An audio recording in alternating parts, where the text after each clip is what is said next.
大家好，大家喜欢看重生剧吗？或是情感剧呢？今天要跟大家聊的是一部单靠剧情跟演技就能够让我看到结局的网络剧《傅流年》。女主角陆安然是掌管天下河运的执掌者，所以当朝二皇子庆王、四皇子义王都想拉拢陆家。陆家为了保命，自然也不想跟朝廷有交集。而庆王呢，就是我们的男一号，他善于心计，设计许多巧合让安然喜欢他，并与他定终身。安然嫁给他之后呢，也帮他研发了战船，出钱又出力，助他登上了皇位。原本以为自己的人生幸福美满，悲剧呢却一件一件随之而来哦。先是儿子被小妾推落水丧命，从军的弟弟又突然战死沙场，发现父亲是被妹妹陷害，导致于被判斩，妹妹还杀了自己的陪嫁丫鬟。大部分的事情呢，还跟自己的夫婿有关。万念俱灰之下，安然选择了自焚，这就是前3集主要的剧情。我个人是蛮喜欢这边的剧情哦，一路从头到虐，最后用一把火烧了为爱冲昏头的自己，再以回到认识庆王前的重生方式重新编排了更详细的剧情，有点像是看了2部剧的感觉。接下来会提到对3位主角的角色评论及剧评哦，会有剧透的部分，就请各位斟酌观看哦。很多人都说这是一部重生复仇剧，但在我看来更像是重生避祸剧哦。重生后的安然思考的出发点永远都是怎么避开陆家灭门的结局，一直不断的筹谋画策，看得我心都累了，稳妥妥的虐心剧啊。不过重生后的剧情也算是无可挑剔了，重生的安然已经知道与庆王会如何相遇相爱，他也用了很多方式想逆转胜哦，却依旧摆脱不了宿命的牵绊。跟我一起看的朋友啊，认为重生后的剧情加大了庆王的能力，城府深到可以预判很多事。他觉得这边太不合理了，也就弃剧了。但我却觉得，如果注定好的事情能轻易避开，就无法称作宿命。要有些难度，更能彰显改命的困难啊！这也是这部剧为什么这么吸引我的地方。走的不是你想象中的重生爽片，而是你依旧是你，纵使比别人拥有先机，也不一定可以让事情朝你想要的发展。而安然的出发点也没有什么问题，人往往对于自己痛苦的记忆会很深刻，甚至害怕。在前世陆家灭门的冲击对他最大，所以今世的目标就是保全陆家。很多人对于在22集中安然又嫁给庆王这样的走向非常气愤，其实我也是。但为了确保庆王不会登上皇位，嫁给他，到他身边监视他并破坏他的计划，似乎也是最好的方式了。既然想避也避不开，干脆就正面对决。我认为他很勇敢，但一路以来他用尽心思不断的跟庆王斗智，我看得也很痛苦，觉得他活得很累。在剧情过程中呢，木川也是一直劝他快活一点，但那时的他担心的事情太多，无法接受木川的建议。有看番外篇的人就会知道，他最后也是想透了，不管做什么样的决定都是会有遗憾的，不可能事事完美，所以呢也不再犹豫，选择与木川携手度日哦。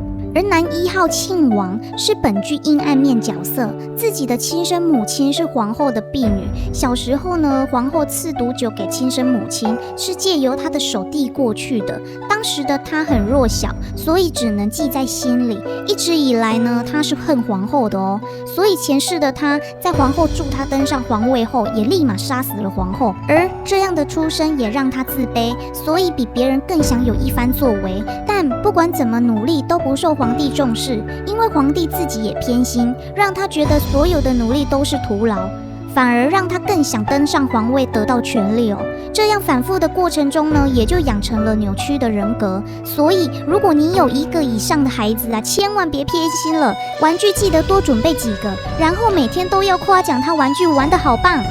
另外，有人说安然重生后，庆王才真正爱上安然。其实啊，我觉得庆王不管是前世还是今世，都是喜欢安然的，只是他更爱权力。庆王自己也曾说过，只有权力才能使他安心，所以在跟权力的衡量下，被放弃的都会是安然。男2号木川，也就是9皇子，他是庆王最相知相惜的九弟，也是安然重生后所爱的人。但是整个剧最状况外的就是他了。之所以这么说，是因为安然谋划的过程中，他很难帮得上忙，原因是他很善良，也没有野心，是非对错的观念呢又很强烈，加上对付的对象还是他最爱的二哥，所以如果像安然一样背负着这么大的压力，爱人又傻里傻气的时候，用想的也知道不会想让他搅和进来。而皇帝心目中的皇位人选只有木川，但他对皇位毫无兴趣，他只想学好怎么种稻，推行天下粮仓，所以一直没有回复皇帝。但为了安然，又加上看到许多不公不义之事，深知如果要保护自己想保护的人，想推行自己的理念，就必须拥有权力，最后也就答应皇帝成为太子人选了。一开始会觉得由木川这样软趴趴个性的人走皇位之路是不是不太适合啊？但再往深处一想，木川虽然心地善良不善心计，但道德观却非常强烈且爱民如子，也就是说他不是一个容易被奸臣怂恿的人。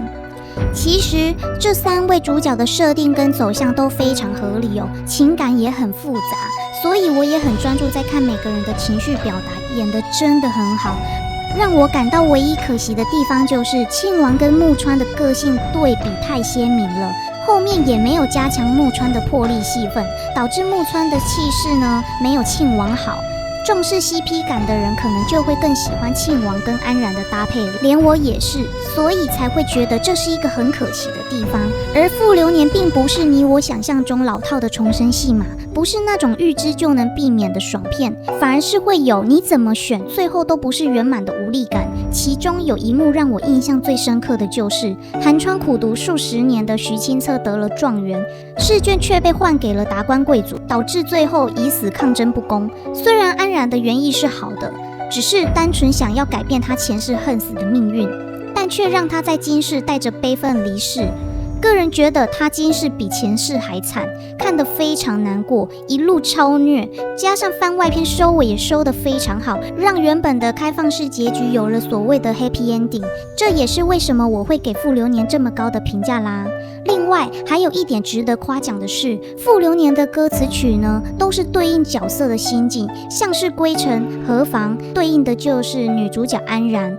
破对应男1号庆王，今夕何夕对应男2号木川。天哪，听着这些歌都能直接被带入他们的情绪，真的是太醉了，不推爆才怪呢。就这样。